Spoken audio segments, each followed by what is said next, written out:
Okay, I started with a sketch of 3 front sections, which I cut into cheap paneling and painted up. This is what the front looks like, and this is what it'll look like when it's all finished. And after 8 years, it started getting doggy ears, so I redid it with harder wood, and this is what it looks like now. Okay, I laid out a frame of 2x4s, and the front panels on the side, laid them out so you could see them. The 2x4s are brought up about 82 inches off the ground, which is the height of the panels. And I put anchors on each side, which really helped in the wind. Now you notice here it's a smaller size. You can make it any size you want. And the front panels are put on.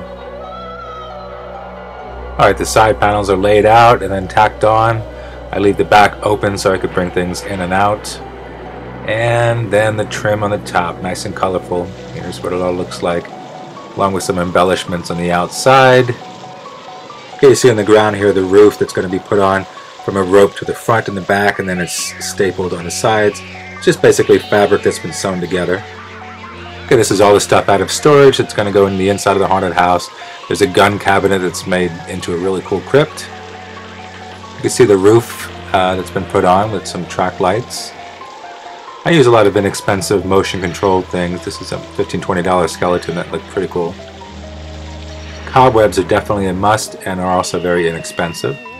I paint strips of fabric with fluorescent colors and put them in. It gives a very jungle-like feel throughout the whole thing.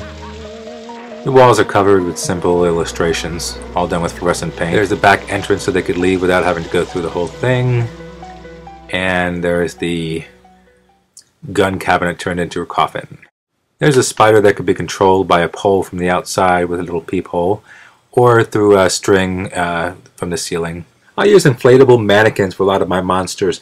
They're inexpensive, about $15 for a full-size adult. And this motion-censored witch is probably about the most popular thing in the haunted house. This was a humidifier that was given as a bad wedding present. Ask your friends and neighbors for different props, different things you might be able to use in the haunted house and spray up, make it look really cool.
Everybody say Happy Halloween! Woo!